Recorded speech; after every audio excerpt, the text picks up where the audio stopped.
Swadika, good evening. Welcome to ThaiPBS English News Service. Tonight you're with me, Rungtip Chotnapalai. In an attempt to remedy the chronic unrest in the far south, the Pheu Thai-led government has suggested establishing a center to solve problems in southern border provinces. A political academic, however, said that this is not going to work as the center will just overlap with the operations of existing units. Meanwhile, authorities in both Pattani and Songkhla provinces have further tightened the security to try to avoid another round of violence. Major General Dithapon Sasamit, spokesperson of the Internal Security Operations Command or ISOC, announced that the government is planning on setting up a center to solve problems in southern border provinces. He insisted that the center will not overlap with the operation of the existing strategic commission overseen by Deputy Prime Minister Yuttasak Sasiprapha, as the former will serve as a hub for other ministerial agencies. This center is to be headed by Deputy Prime Minister Chalerm Yupamrong and Interior Minister Yongyut Vichaydit. The government is to discuss this move at its August 8th meeting. However, Assistant Professor Yuttapon Isarachai of Sukhothai Thammathirat University rejected the proposal, saying that it will only be duplicating the work of existing units like the Southern Border Provinces Administration Center. He added that clustering managerial agencies will in fact make solving the southern violence more difficult, and that such a center is too inaccessible for locals to have any real impact. Meanwhile, security agencies in Pattani province said that the recent consecutive car bombings were partly due to the inactivity and passive operational style of the authorities, which created opportunities for the insurgents to instigate violence easily. In response, 500 police officers and soldiers have now been deployed to patrol areas thought to certain insurgents in hiding thoroughly.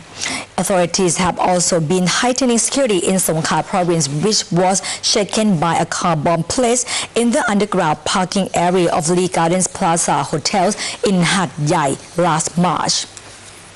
Nakorn Sawan was among the provinces worst hit by last year's flooding, and today residents have already begun preparing for this year's floods by moving their property to higher ground, inspecting the conditions of their boats and closely monitoring water levels in nearby waterways.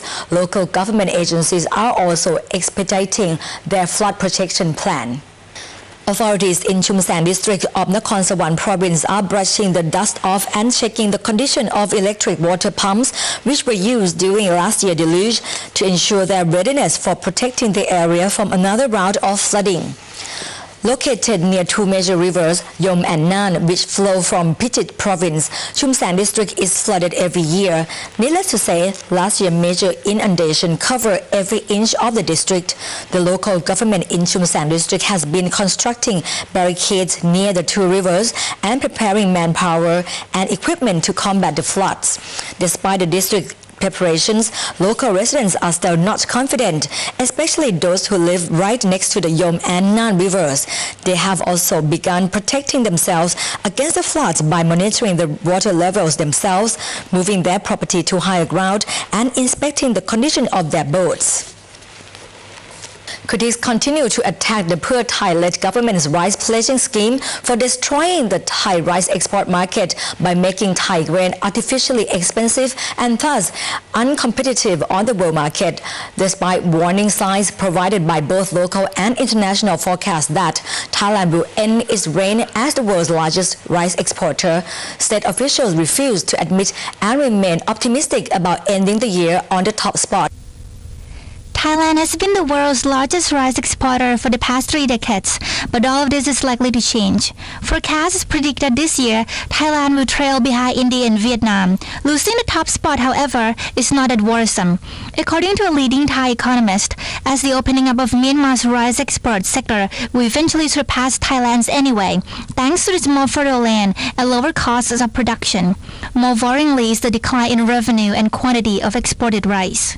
Keeping being number one is not important, but what is important is the revenue from export.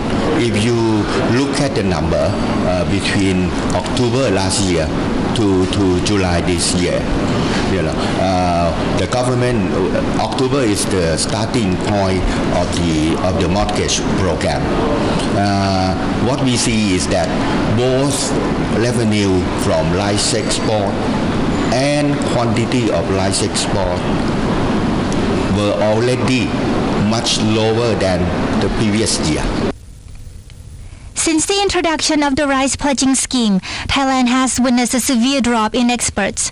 The depressing figures came as no surprise to academics and exporters who have long borne irrevocable losses, and that rice pledging is not the only answer to lifting rice farmers' standard of living. The government is owing some organization, somebody, some money, a large amount of money, 270 billion baht worth.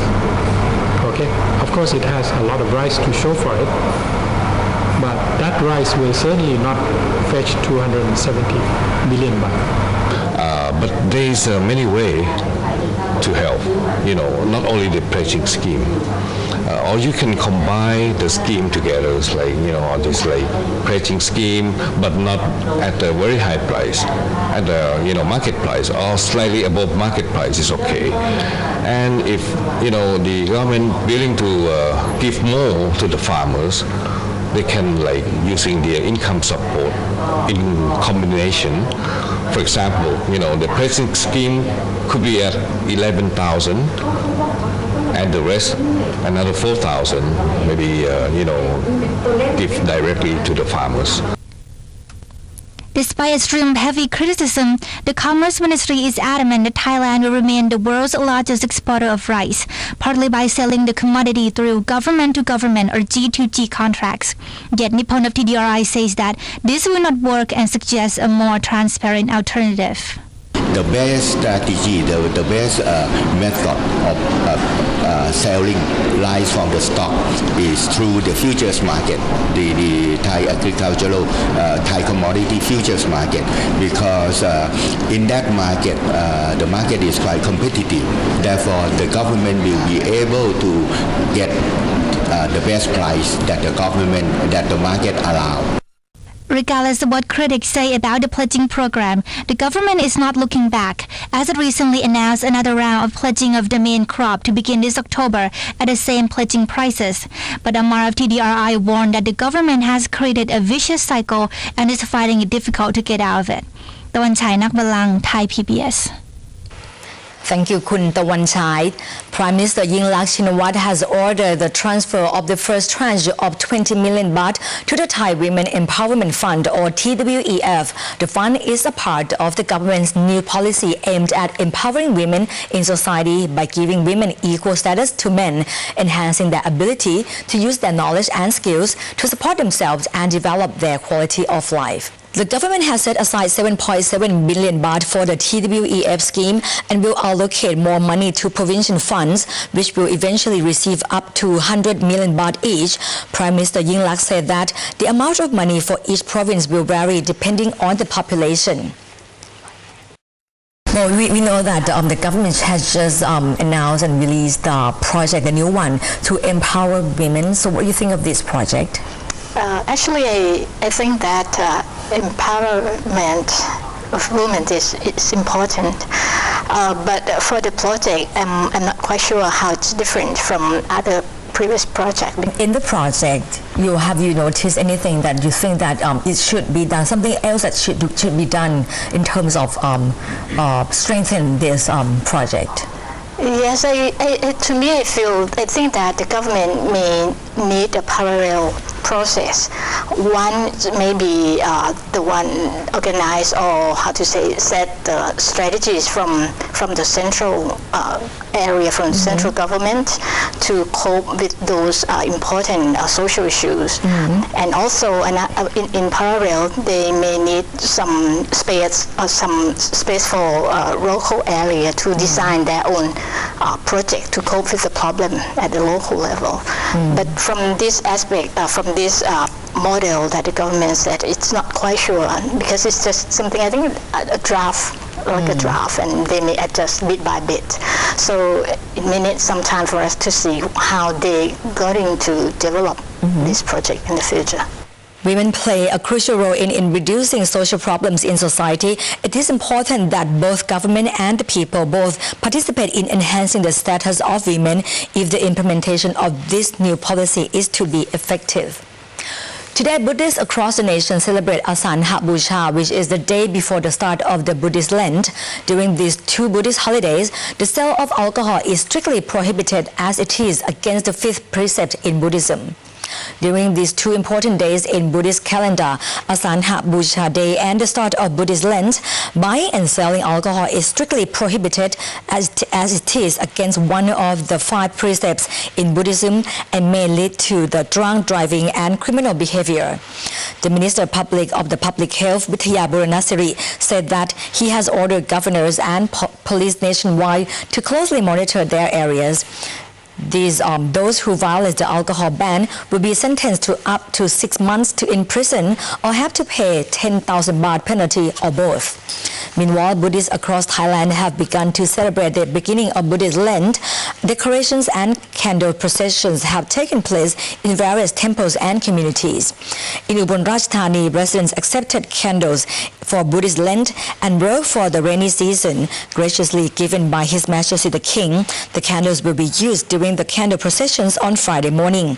Ubon is famous for its lavish and magnificent candle processions.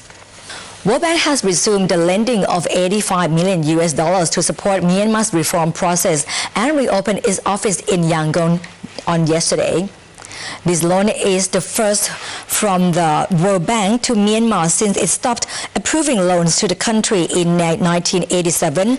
Pamela Cox, the World Bank's Group Vice President for East Asia and the Pacific, announced the granting of the loan for investment in infrastructure, including schools, roads, water, and other projects, at the reopening of the World Bank's office in Yangon.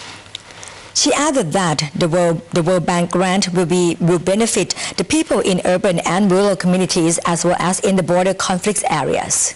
And Myanmar is moving from a closed economy to an open economy. And we are here to say that the World Bank is back to re-engage with the country, with the government, but most importantly, with the citizens of this country to help them have a better life in the future. The World Bank is also increasing technical assistance to Myanmar and providing global expertise to help the government deliver services to the people. Meanwhile, the bank is undertaking economic research and development in Myanmar to help promote the modernization of the financial management system and business environment. Badminton's men double pairing of Manipong Chongchit and Badin Isara crashed out of the final 8 today, while May Ratchanok Intanon lost in the quarterfinals of the women's singles. 9th seed May Ratchanok Intanon lost to world number 2 Wang Sim in today's quarterfinals. 17-year-old Ratchanok is a Thai teenage badminton star who is the 3-time defending world junior champion. Earlier, she defeated world number 6 Julian Cheng of Germany. Meanwhile, the men's badminton double pairing of Manipong Chongchit and Badin Isara were defeated by world number 8 Koo Kiet Kiet and Tan Bun Hyong of Malaysia. They crashed out of the last 8 in the men's badminton today. Thai duo Manipong and Badin said that they did not play as planned, especially during the first set, which they lost 9-0. In the end, they admitted that it was a huge challenge to win. Apart from protecting Thai marine boundaries today, the Navy is putting effort in conserving marine life as they release some 1,000 sea turtles into the Gulf. 980 green hawksbill sea turtles between the ages of 3 months and 15 years set off to sea as they were released from Chonburi Province's Sattahip district this week, some 200 kilometers from Bangkok. This is part of the Navy's campaign to protect them from extinction. Commander Kitty Wongrak from the Sea Turtle Conservation Center said the number of sea turtles in Thailand and around the world is continually decreasing. Female turtles will try to lay eggs on beaches where there is no human activity, but development projects and tourism expansion are threatening their ability to find quiet places to lay their eggs. The Navy has, for at least the last 23 years, collected and looked after the turtle eggs laid in conservation areas, nurturing the baby turtles before releasing them back to the care of Mother Nature. The Thai Navy Sea Turtle Conservation Centre releases some 10 to 12,000 turtles annually, but many very young ones end up at the bottom of the food chain as fish food or bird treats. The Thai Navy added that some turtles were implanted with microchips to enable environmentalists to track them. Hugh Adams, Thai PBS. Thank you, Kun Hill. Here at Thai PBS News, we have new job opportunities for English language reporters for the English News Service. To find more details, please visit our website. And if you are interested, send your resume to us at job@thaipbs.or.th. And that wraps up tonight's edition of Thai PBS English News Service. Thank you for watching. I'm Rung Tip Chonapalai. สวัสดีค่ะ